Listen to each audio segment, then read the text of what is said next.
Ladies and gentlemen, this is Frank Donga, and you're listening to Boom Radio. Boom Radio. Keep listening. Don't touch it.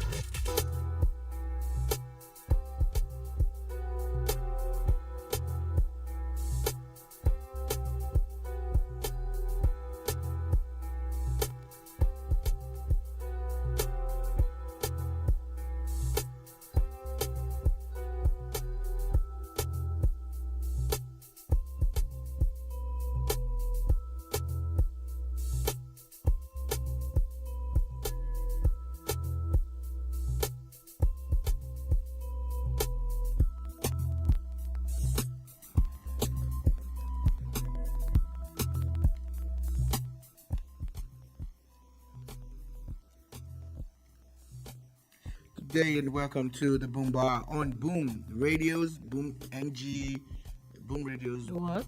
Boom Radios, Boom Bar on Boom Radio NG. Yes. Sorry. Boom Radios, Boom Bar on Boom Radio NG. Thank God it's Friday. My name is Sola Rogers. And my name is Ola Dolupo. You know, the one and only. I'm here again. I'm back. I can never land. Yeah. That's what she said. Yes, and thank God it's Friday. On Fridays, we usually kick off, with New Music Friday. Because... It is Friday. Yeah. Because artists have, chosen, Fridays majorly. Some do some stubborn ones and they don't want to follow the protocol. They'll just be doing strong head. They'll be doing strong head, but we still like them anyway. Somebody like Ladipo says his name is Ladipo, not Ladipo. How can you release music on a Wednesday? What's wrong? You don't get the memo. It's good music Friday, my friend. Friday. Okay, But anyhow, you are forgiven because the song is sweet. Yeah, the song is actually It's a good song. It's a good song. It's a good song. Really nice. And whoever thought of putting Bella Shmurda and Ladipo on the same song, God bless you. I really think that Bala Shmurda on a lot of songs, especially him singing the hook of a lot of songs, I think it's most likely going to be a match made in heaven any which way. Most likely is the operative phrase there, or sentence, but not a word. Most likely new. Don't just take it to the bank. But Bella has that unique voice. And one of the things I like about Bella was when he was talking about when he met Wizkid. I think he was in Ghana or somewhere. And Wizzy had some advice for him and told him, you see, your voice is very unique. Don't put it everywhere. Don't be all over the place. Yeah. You get then protect your voice. Not be all this anger. Protect your voice and work hard. And you understand? That's what Wizzy does, right? Wizzy is not on everybody's song. Everybody's song, no. He protects that you definitely cannot take away from him. That's $1 million advice there, Yeah, that's cool. So, like Asari just said, we started with Ladipo and Bella Shmurda, and that match made in heaven gave us Kaiman. I didn't realize that it had taken so much that what's his name? Ladipo had not released the song in about a year. Yeah. I think I saw a few days ago, like 2 weeks or something. I think maybe I put out the billboard or something. Serious promo. Jonas, that I'm like, oh wow, it's actually that long, and maybe that's why. Let's just jolt him back in case he has forgotten that he makes music. And then of course he came and then gave us Skyman. Oh, beautiful, beautiful, beautiful, beautiful setup that you cannot take away from either of them. So shout out to Ladipo, not Ladipo, and Bella Shmurda. Yep. So basically, this New Music Friday gave us more albums than regular songs. Yes, yeah? sir. Wicked. There are a few other songs that people need to, go look for. Nisia's Aya, La Bianca or Libianca. Oh, okay. Yeah. Has Ja. There are a few people. So, I just want to say something about those two songs before you move on. Yeah. Nisi you know, there's something about Nisi. People don't realize who her brother is, you know, but she just keeps doing her thing. And I like how original she is, you know. So shout out to Nisi Nation, you know, keep doing your thing. Libyanka on her own part is now more or less in Nigerian. She's from Cameroon, you know, more or less, and she's one of us now. We like good music and we like good people. And I like. Yeah. So talking about that, there are a few albums, or more like versions of albums, because it looks like it's a thing now. The deluxe albums that people drop now. We saw, basically, I think that we can say for a fact that when it comes to Nigerian music, I think what's his name? Omah Lay? Wizkid kind of did that first, and looks like it is caught on. We saw Rema do it as well. Now there are a few other people, you know, there are a few people that have done it. It has worked for some people. In your opinion, every deluxe album you've heard, do you think it's just a way to just push the same songs twice, or it has really worked for some people? It's a smart way to keep an album alive while adding new songs to it. That's the way I see the deluxe concept. Yeah. Because so you bring out maybe 3 or 4 songs. So instead of just putting that album to rest and bringing out an EP, with 4 songs, you add it to that album and give people an opportunity to relive the album all over again, now with new songs. So it's a massive marketing I think style. it's more of a marketing thing than it being maybe like a music thing. But anyway, it has worked. We saw it work for Wizkid. It worked massively. Like it was a huge sell for Wizkid. So of course, a lot of people are caught on that bug. And talking about people that have caught on the bug, is CK with his deluxe album Sad Romance. Yeah. So CK, you know, for those of you who don't know, CK, your boyfriend, that's what it's called in full. Is the guy that he's not one. He's that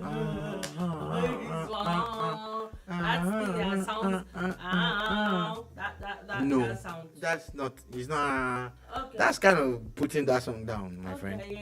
Massive hit. One of the best songs that's ever come out of Africa. It's a massive one of the hit, biggest songs, but it's not one because the way you're doing it, you're making it look like it's a bad song. I didn't say it was. That's what you're doing. I didn't say you don't. It's not everything that you say that you do, and it's not everything you do that you say. No, you cannot quote me. I didn't say such. So what is 111 that you're doing?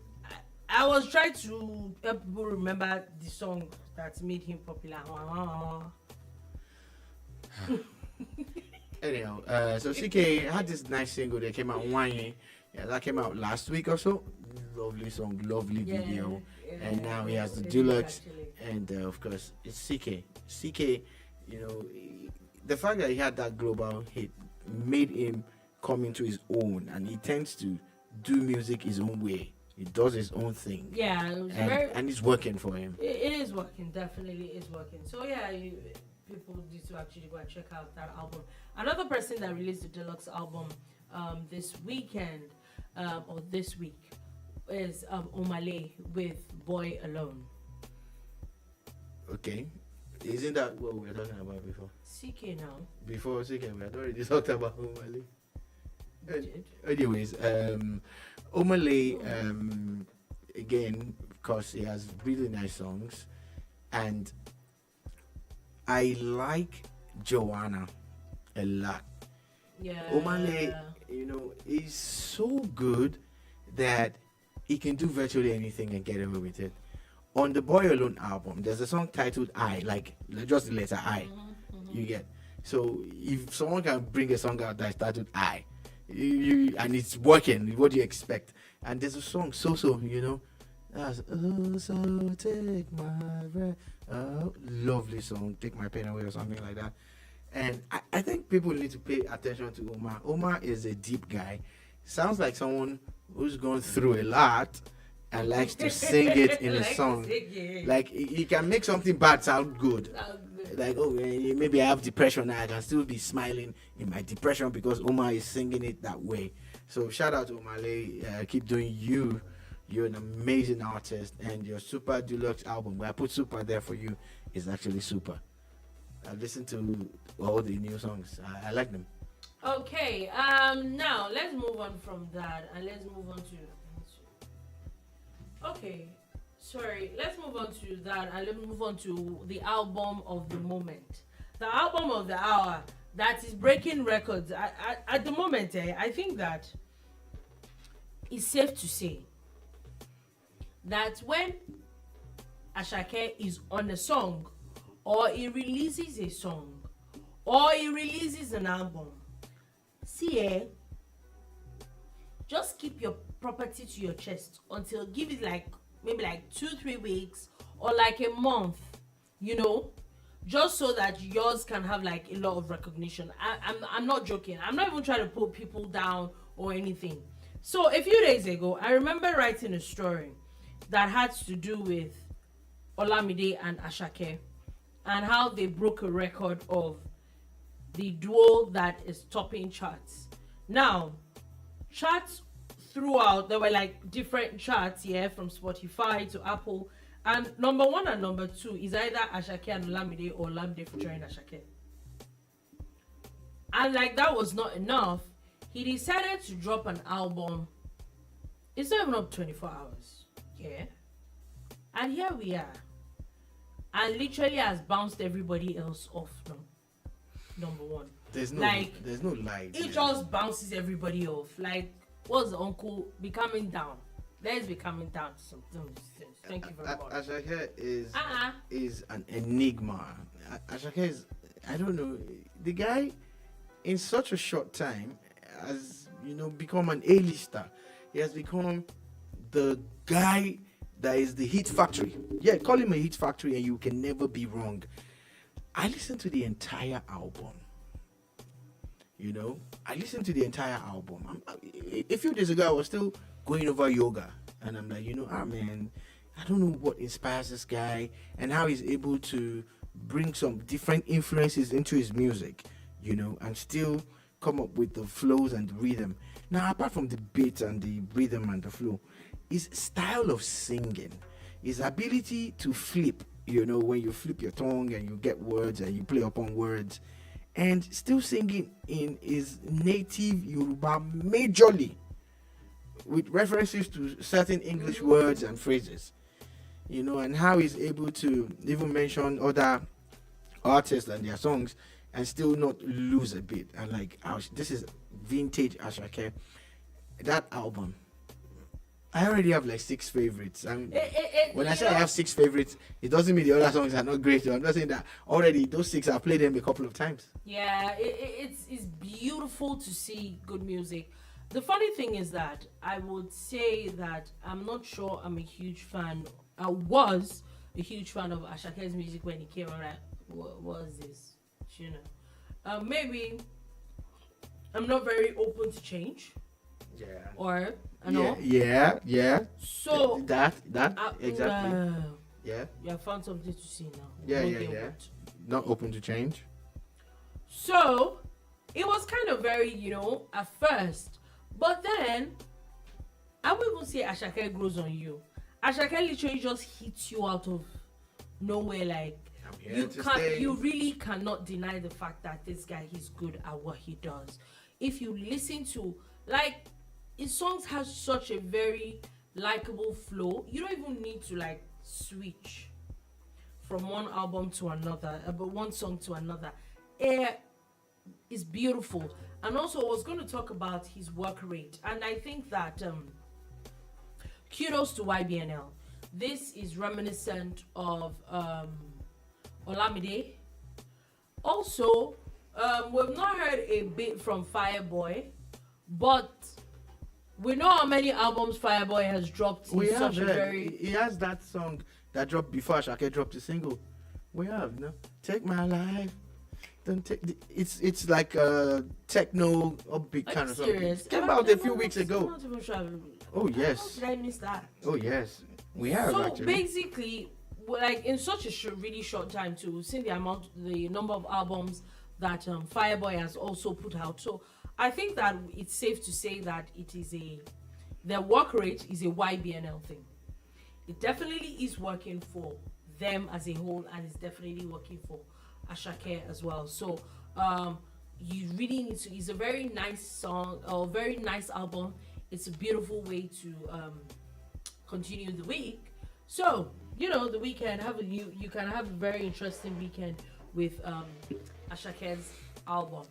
One of the things I want to chip in, because I have a feeling that Dolupo is moving on to something else, is that it's strange how there's a lot of swear words and dirty words and songs and stuff, and Asake hardly does that.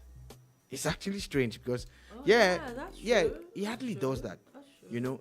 In the entire album, there's only one song that I feel needs to be cleaned up, or a clean version needs to be released. All the other songs, or even when he's going to say something that you might have come out bad, the slang, you don't even know what it means. So for some of us, I get the street slang. We're like, yeah, okay, I get what he's saying. So man, shout out to him for not going down Trying to and keep dirty it and clean. everything. That's cool. Anyway, also someone we have not heard from in like forever. I know that he tried releasing music like once or twice. I'm not sure it was really so much of a success.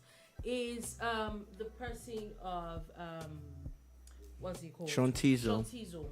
So Tizzle has Dues, if I'm correct. If that's the name of album. The album is Dues. And how do I say it now? Okay, so I checked it out and I only found 2 songs. I don't know why that is. Maybe everything has not been. Maybe I didn't check other streaming platforms. Maybe. I probably did not. But I checked 2 songs. I checked and I found 2 songs of the album. And I listened to them. One thing I can say is I will not pass complete comments on the whole album because I have not listened to the whole album, but the little that I have listened to, I hope the whole album is not like that. Why? Not because the album is bad, but I feel that it sounds like the Tizzle we knew. And if it is that, of course Tizzle was big. Remember that he even got next rated at some point. He has a couple of hit songs when Tizzle was Tizzle. Now my issue with that is that I think Nigerian music has evolved a lot more than what he used to do.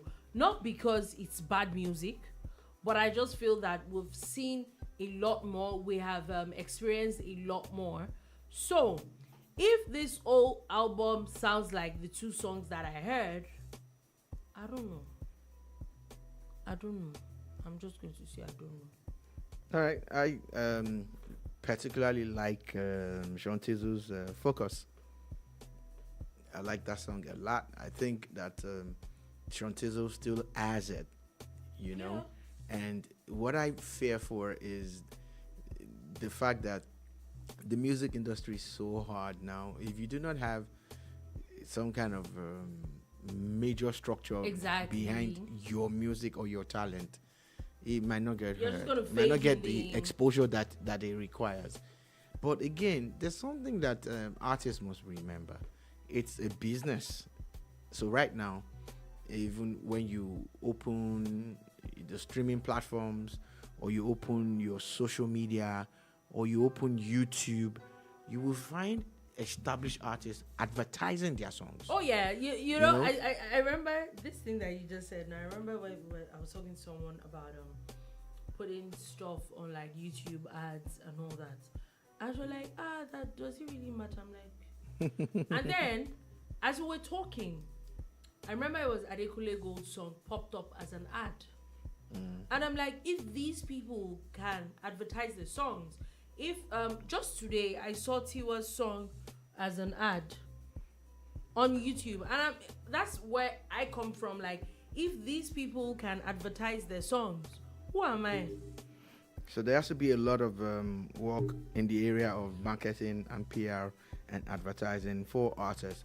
So this is, reaching out to all artists. Say you, and again, here at Boom Radio, you can come through if you want us to help you promo. Yeah, for a very small fee, we'll do some PR work for you, and we do free, for the basic things. Like you send us your music, and it is good, we will play it. We don't charge a dime for playing people's music. Excuse me. Functional word, good. Yeah, good music. Good. Okay, I think this camera will good. We get a lot of good music. We only play the good ones. That's why we don't collect money to play music. Just wanted to put it out there. Very functional, good music. So anyway, let's move on from that quickly. Yeah, as of course it is Good Music Friday, and we would definitely play you all these songs and a lot more from at 5 p.m. today, tomorrow, and on Sunday on New Music Niger. It's a 1 hour show of all the new music that has dropped in the last couple of days. So let's move on from that quickly, and then let's go on to President Tinubu. President Tinubu looks like he's in the news a lot these days. I saw a tweet from a journalist that said that this new president is making journalists earn their salaries. I agree. Kudos to his media team. Why? Because I feel that it makes work easier. Really, you don't even have to look so far to there's always news. There's always something coming out. So it's a very nice thing. Anyway, the president has now met with former military leader Asari Dokubo at Asorok. The pictures of both of them. And the funny thing is that I'm not even sure this. I was expecting maybe some kind of talk, or maybe people would say some things. But I think that to a very large extent, how would I say now? We saw his unwavering support for the president before the elections, during the elections, and even after the elections. He was very vocal about his support for the president. So it's kind of not surprising seeing both of them together now. So I don't even think that's what it is. I'm not saying that is not what happened, of course. But go back to a few days ago, Mr. President met with National Association of Nigerian Students and 2 other student unions. I think there were 3 of them.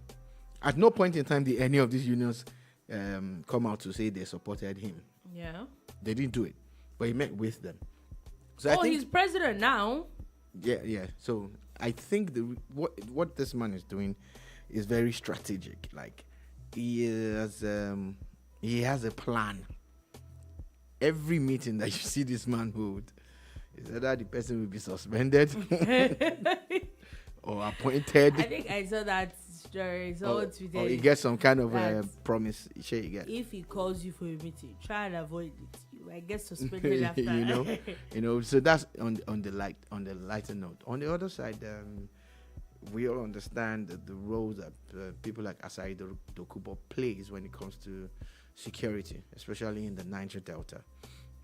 Security goes beyond just the police and the army. There are other aspects of security that people need to recognize. So I feel that it's all part of a grand plan, towards harnessing, the resources in the Niger Delta while also carrying the people along better, especially with the signing of the PIA by President Buhari, former President Buhari, who had eventually put pen to paper on that bill to make it a law. So I think Asari's meeting would go beyond, because I really believe that Tinubu has moved past the elections. I think he's more focused on governance now, and at times we should just chill and wait for the results. And see what's going to happen. At least there's nothing to suspend Asari from. At the moment. Talking about people getting suspended. Okay, before we go to that, there's news that dropped today that former President Buhari departed Daura today for Niger Republic. So I honestly thought that it was just talks, or maybe he wasn't really serious that he was going to Niger Republic. We don't know what he is going to do in Niger Republic, but it's obvious that he's got friends there. I think the cable. It's obvious that he's got friends there, and for that reason, his back is in Niger Republic. I don't see it as news. Sorry. I know everybody wants news and they won't talk about this and that.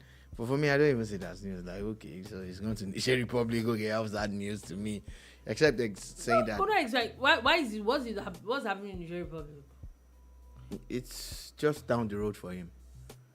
Okay. I don't really see it as news, actually. Yeah, he's the former president. He's no longer in power. So he can go anywhere. Even when he was in power, he went anywhere now. Nobody stopped him. So he's baby boy now, going to Niger baby and all boy, this you know. Yeah, it's very cool though. I really that, don't. And you know, it's the kind of what's it called is. I'm talking about president. Still talking about former President Buhari. There's a report that the EFCC has invited 8 of his what's the word now? 8 of his ministers for questioning.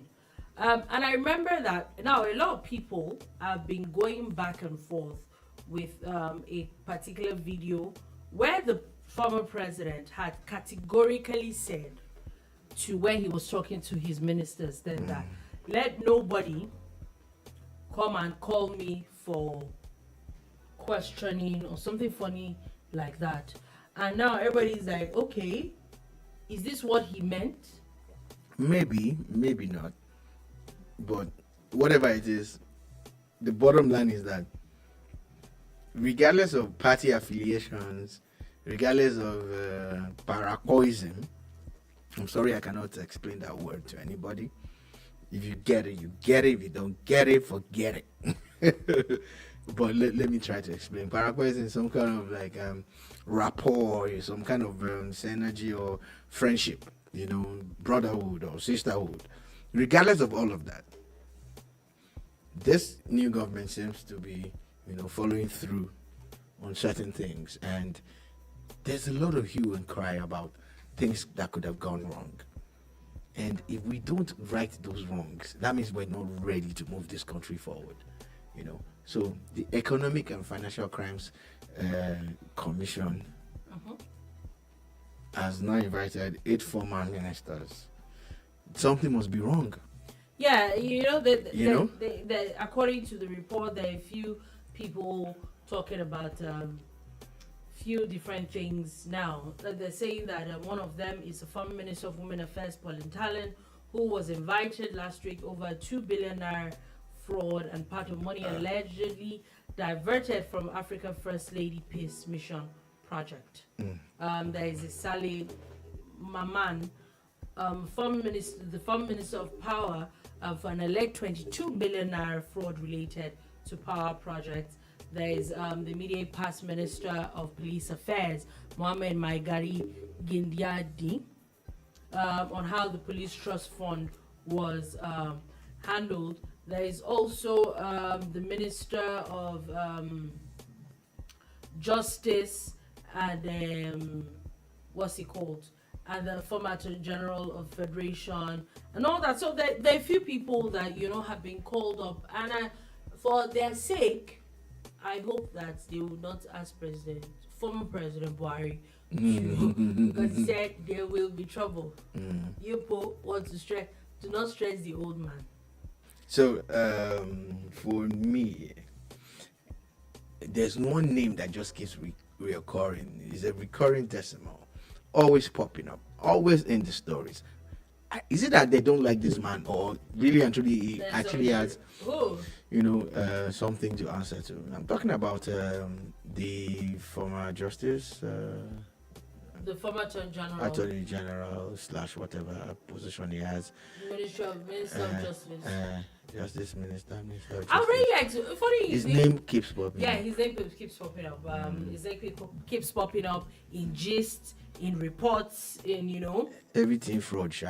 I don't know what you're talking about. Allegedly fraud. Anyway, I put allegedly there. I'm actually looking forward to seeing who the next Minister of Justice would be. I know that there are laws about dividing their office. I'm not sure that law ever was dividing their office. Through. Yeah, the office of the ministry to break it into the Minister of Justice and the Attorney General of the Federation. So we will see how that goes. Anyway, let's move on from that and let's move on to a very interesting topic. I think that it is one thing that it really is affecting a lot of Nigerians. We need to talk about it, and it's the petroleum issue in Nigeria. Now, the NNPCL, the Nigeria National Petroleum Company Limited, has signed a 4 memoranda of understanding with 5 African countries as part of the Nigeria-Morocco Gas Pipeline Project. Remember this gas pipeline project? It was talked about during the administration of President Buhari and former President Buhari. Why do I keep saying that? And in fact, I think there were meetings up onto how this pipeline from Morocco is going to go all the way to Europe. Now they're saying that I think that it is official, or we can say that this thing is official, as this pipeline is going to pass through 13 African countries. From Nigeria, it's going to Benin, it's going to Togo, Cote d'Ivoire, Ghana, Liberia, Sierra Leone, Guinea-Bissau, Gambia, Senegal, and Mauritania. Yeah, this is a game changer when it comes to, at least, even if it's just from the income aspect of things and even the global pricing for gas. Nigeria has not really taken gas, resource serious. We've not really tapped into it as much as we started doing in recent times. So kudos must go to President Muhammadu Buhari and his people for at least bringing Nigeria to this stage where we're talking about pumping gas from Nigeria to northern Africa, and eventually it will most likely end up in Europe. Again, there are countries along that route that would require the same product. So, this is a massive project, and it will. There's no way gas will not surpass even the regular crude that we've been selling at this rate. The way things are going. Well, the way things are going, it's looking like there's probably going to be a lot more demand. Yeah. For it. So the decade of gas that they were talking about on the bar is actually finally coming to fruition. Yes, I totally agree with that. And speaking about Nigeria signing MOUs with other countries, Nigeria has also now signed one with India to block illicit drug flow between both countries. The MOU was undertaken by the NDLEA, the National Drug Law Enforcement Agency, and the Narcotics Control Bureau of India. Now, basically, what they're saying is that if maybe like a Nigerian and you're nabbed in India, they will not think about it twice. They will inform where it's coming from. Basically, there's just like a synergy between Nigeria and India when it comes to drug trafficking, prevention of drug trafficking. So, just wanted to put it out there, don't traffic drugs, especially when I go to India from Nigeria. You know what? Or India to Nigeria, whichever one. At times you wonder why they didn't think about these things earlier. Like, oh wow, how come they didn't have this kind of support or partnership, with each other. Yes, those kind of things are like they're supposed to be like global. It's a global issue, whether we like it or not. And we have an increasing case of drug usage, and it's not even about the trafficking now. It's about the usage. Like, it's mad. But they have to stop the trafficking because we all know that if there are no drugs to use. Yeah, I'm not even arguing with that. I'm just saying that there's a proliferation of drugs now. Like it's at an alarming stage. It's almost like a pandemic. There's a picture that kind of went viral a few days ago. I think it was on Monday this week of a young man in his boxer short, at a street junction, where it is said, according to eyewitnesses, that he was high on some drug and he went to kiss the transformer in court. And of course, the guy got electrocuted. That picture is all over the internet, especially Twitter. You get, and these are my fears. There's some codes that become popular. People like them. On colos. Now everybody's shouting on colos. Even people that don't know what colos mean. Exactly. Do you understand? You hear them use other phrases like loud and ice and stuff. They're all drugs. They're all talking about drugs. So if we can, take it serious, if they're serious about it, and they really, mess with the trafficking, hopefully it will reduce, the amount of drugs on the streets. But it goes beyond trafficking. It also has to do with, what would even make someone want to get into drugs in the first place.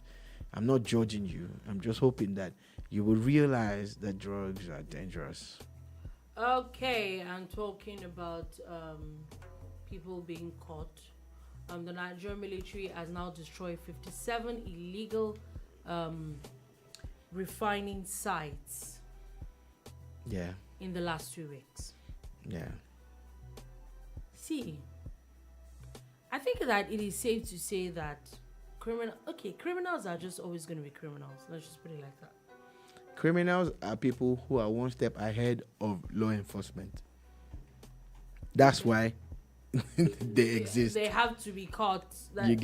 So you need to catch up with them and be one step ahead of them. Imagine if every time they attempted to set up these illegal refineries, you busted them. You busted it. Do you understand? Yeah, I get you. Because they are one step ahead, or two, in this case 3, or shall I say 57 steps, because 57, right, illegal refineries were busted. And it's shocking how that many people were, busted, and Nigeria was still able to hit its quota. And you're wondering, okay, what happens when we don't have illegal refineries anymore? Oil theft is one of the biggest issues. There's a time in Nigeria where even shiploads of crude was being stolen. Shiploads. Like, just picture it for a minute. Like, a whole massive tanker sails into Nigerian waters and gets loaded with crude. I remember and also cruises out. Remember the pipelines that were found? Yeah, those are the people supplying them now. Anyway, let's just, people are just being ridiculous at this point. Moving on from that quickly, let's move on to a bit of politics. As now, we talked about, was 2 days ago, where we talked about the 10th Assembly and the elections that they had. Now, the loser of the Senate presidency, Senator Yari, has now alleged that he was betrayed. That was why he lost the Senate presidency. Doesn't that happen every time? What a betrayer. Doesn't that happen every time? Like, yeah. It make it seem like as if it's news. He didn't betray his party. He didn't feel like he betrayed his party. Maybe he did.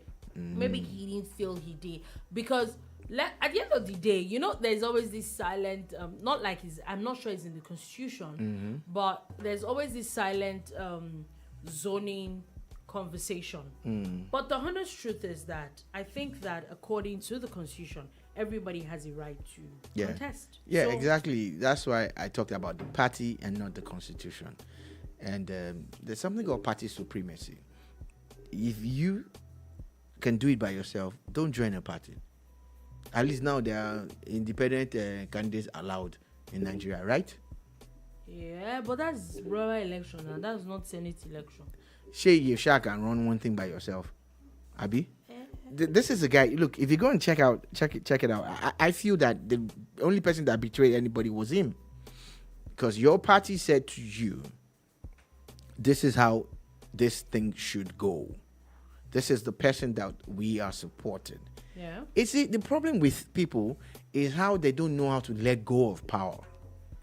You get into a position and you think it's for life, but someone was there before you. Well, can I play the devil's advocate? Please go ahead. That's why we're here. Now, so and you're closer to him, so it's all right. What are you talking about? The devil. I would assume I did not hear that. But anyway, as I was saying, I think that our constitution, I don't know if it's peculiar to Nigeria or it happens with a lot more. I think there are a lot of instances where a lot of these positions are given a lot of power.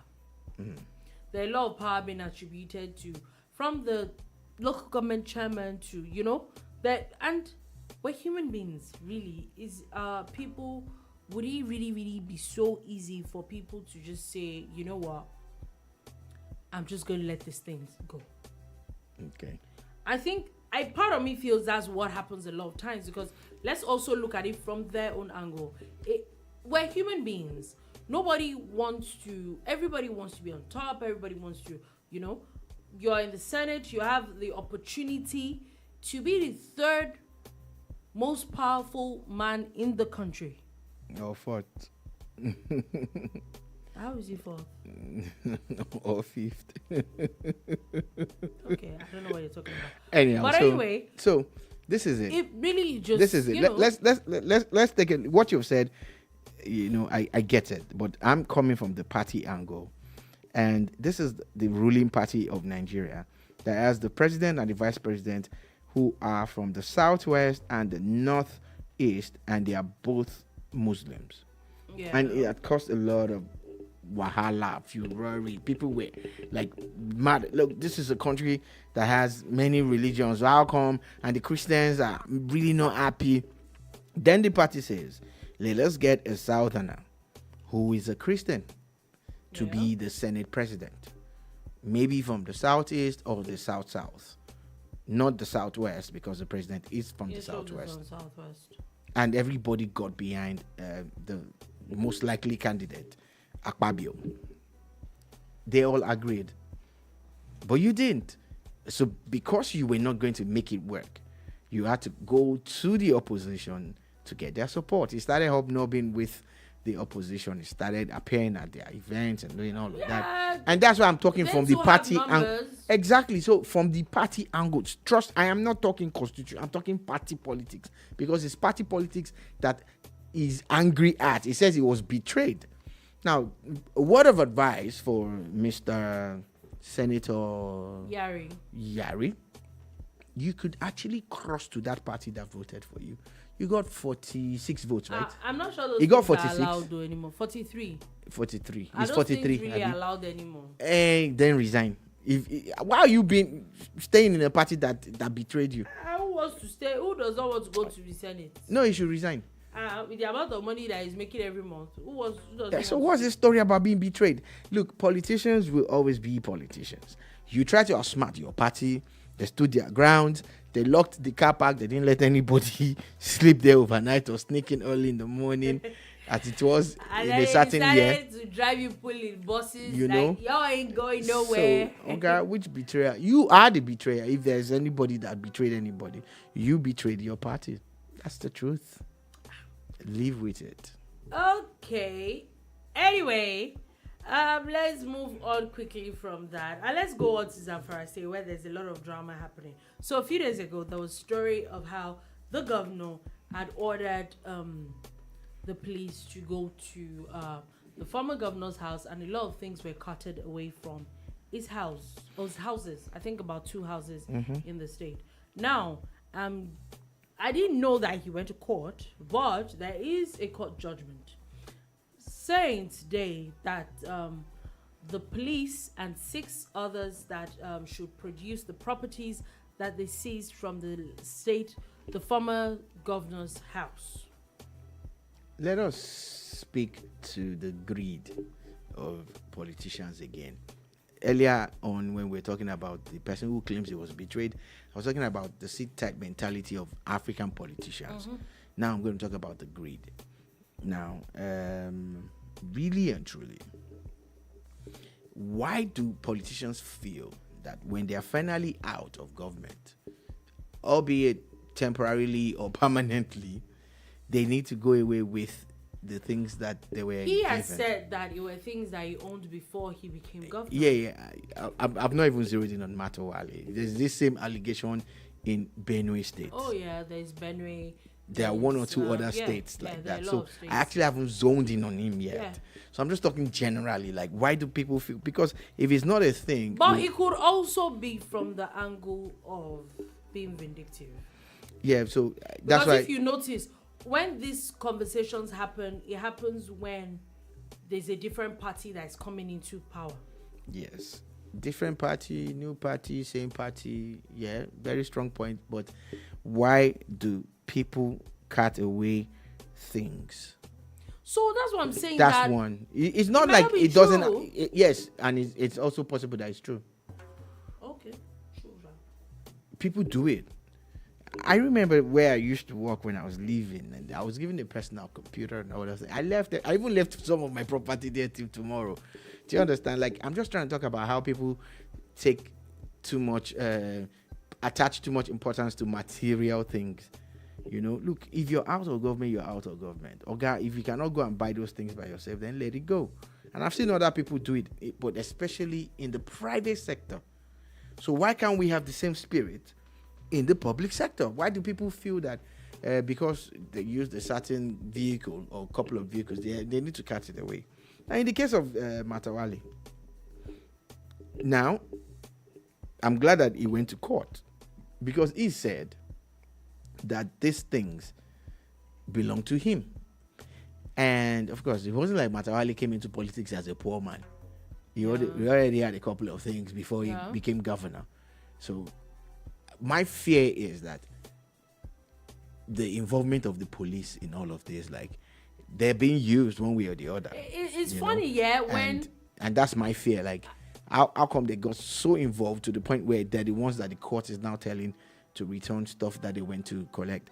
Now, again, if there was a proper handing over, and this does not absorb Matawale completely, if you had done a proper handing over, maybe we won't have this and they have that inventory of what belongs to the state, then even if mistakenly you took one or two cars that were not yours, they wouldn't have taken all the cars that they found in your compounds, you know. But again, let politicians learn how to let go. I agree with you. I think that, like you said, the handover thing is very, very important. Another thing for me when you hear those things is that so there are a couple of cars and all that were moved. Even though those things were bought before you,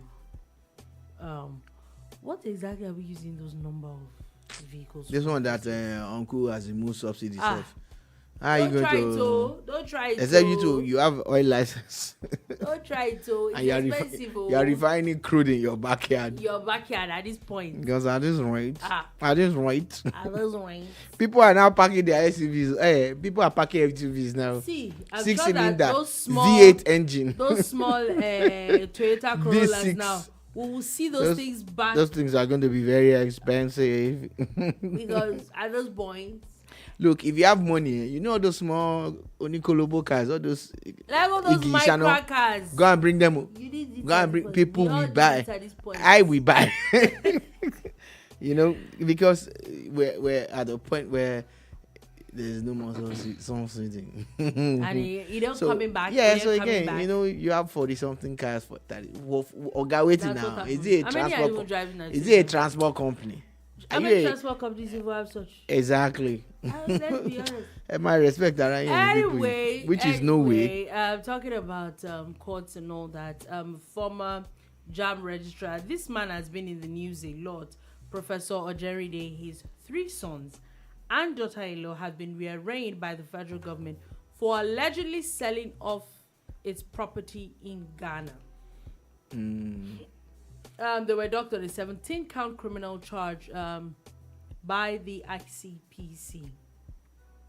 They say that they're accused of selling a federal government property situated as house number 4, Amco Drive, in Ghana. Sorry, why? Yeah, so the property, was seized by the federal government, belonged to him. Yeah. So they had submitted documents and everything. Now they try to sell it. Do you understand?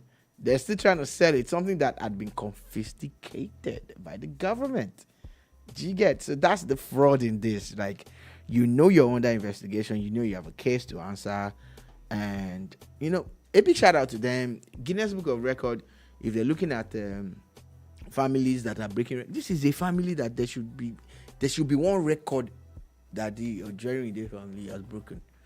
Yeah. No. How many families have their father and their sons and their Even daughter-in-law all involved in a business venture? Very interesting business venture. So we ought to think about these things when we are doing this Guinness record thing. Let's give other people record too, because these people, I think they deserve a record. This is what you get when greed takes over. Yeah? You were given a job to do. All you were concerned about, sir, was making money for yourself. You didn't even care about the number of lives that your job was supposed to impact upon positively. Look at the guy that is running things now. Look at the way he's doing it. Yeah. Look at the commendations that he's got.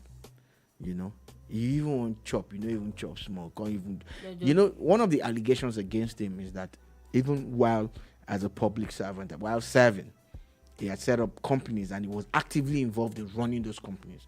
Like, he even had a company that was into security printing. Do you understand? Do you get it Grandpa. About 6 companies in a contract. Grandpa. Because of how much? Anyway, still talking about the court. There's news from Petition Tribunal in Lagos State. Now, the Lagos State Governorship Election Petition Tribunal had yesterday disqualified a witness by the name of Erastus Ofoma, subpoenaed by the Labour Party and its candidate. Now, according to the court, they're saying that this person was not part of the list that they had submitted, and it was uploaded out of time of the 21 days that was stipulated by the Electoral Act. Well, if you're really serious about winning, the governorship of Lagos State or any state or the presidency of Nigeria through the courts, you have to come correct. Yes. You have to do everything by the book, petitioner. And you must be on point. So failing to do all of these things, no sentiments there, because the court doesn't care about sentiments. They only care about facts. Yeah, I feel that at this point, I think that is one thing that the Labour Party, I think generally as a whole, they need to learn. Why I said so is that I remember there's still the allegations of them not, like I said, allegations of them not putting a lot of due process into a lot of things. Yeah. Remember, take for example, some of their candidates. State, I said that they're not even candidates. He has been sacked. The case is still in court because of all this due process and all that. I think Labour Party needs to look into it. They probably even need a legal department to sit down to see, okay, what does the law say about this, this, and this, and this. I think it will really help them go a very, very long way. Now, quickly before we go, the federal government's economic advisors, they put out a proposal where they're saying that there should be a merger between the Federal Inland Revenue Service, the Nigeria Customs Service, the Nigerian Maritime Administration Safety and Agency, NIMASA, and the Nigeria Revenue Service. So, very interesting proposal. Mm-hmm. The NIMASA guys, we know a lot of what they're doing, in the maritime sector. We know that the land borders and even the airports, are customs covered by the customs, and of course the Federal Inland Revenue Service is concerned more about IGR via taxes and all of that. Bringing all of them into one group is actually going to be more cost effective when it comes to maybe the amount you're paying the executives.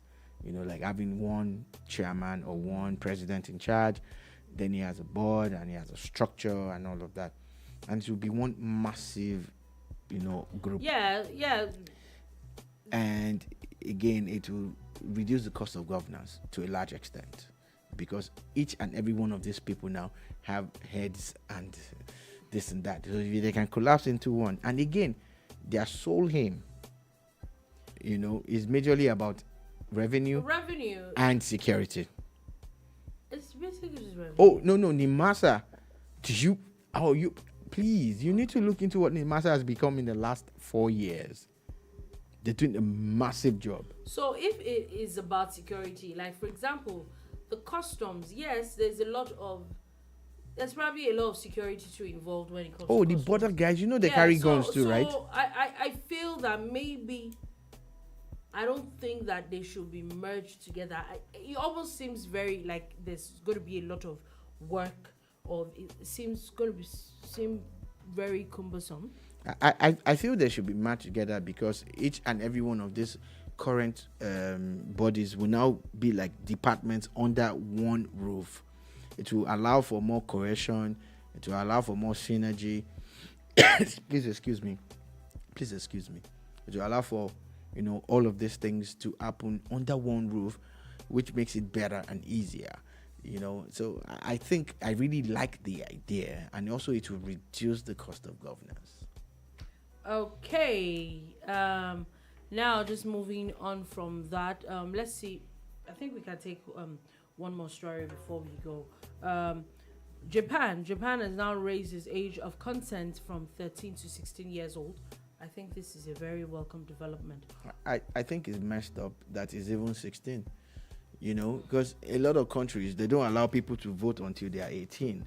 So how are you saying that age of consent, is lower than the age of voting? It happens in Nigeria. I think age of consent in Nigeria, I think 11 or something ridiculous. Yeah, like that. so increase it to 18. Let it be, because it's fun. Isn't it crazy? Like in some countries, I think it's still a welcome development. It's better it than is. what... It is an improvement. I'm just saying that the ultimate thing should be higher. It should be 18, because 18 is the age that you say people can drink. 18 is the age that you say people can get married officially. 18 is the age that you say people can vote. So what's the difference between that? I get you. But at age of consent, a 13-year-old can actually give consent to what now? At 13 or 11. Okay. Or even 16. Anyway, finally, Nigeria's Victor Osimhen has now been ranked the 4th most valuable player in the world. I think on that list before him has Bukayo Saka. I think he has Erling Haaland. There's one more person on that list that I think the second highest, I can't remember who. I think is Kylian Mbappe. I'm not sure. In what world is Bukayo Saka ranked on anything ahead of Victor Osimhen? In what in anything in the world? The 3rd highest. Yeah, in what are the indices? Is it about goal scoring? Is it about output? Is it about achievements and all of that? I don't get it. I don't know what they've done. I don't know who is even ranking them. I just know that it's a welcome development that a real Nigerian, is ranked. A real Nigerian, wow. Yeah, that plays for Nigeria is ranked at that level. So shout out to Victor Osimhen. Looks like he might not be moving anywhere. And I'm wondering, the way his club is. Your plan? They are overpricing him. They're pricing him out of the market. This is a guy that next season probably should be playing for Arsenal, Man United, Chelsea, or Liverpool. Even for his career, I think that it should be in England next season. But the way things are, it looks like none of these guys are willing to pay over 120 million pounds for him. Anyway, on that note, that is all we have to take today on the Boom Bar. Thank you for listening. Thank you very, very much for watching. We will be back again on Monday at 3 p.m. West African time to give you another wonderful edition of the bar. Please do have a beautiful, beautiful, beautiful weekend ahead. Peace.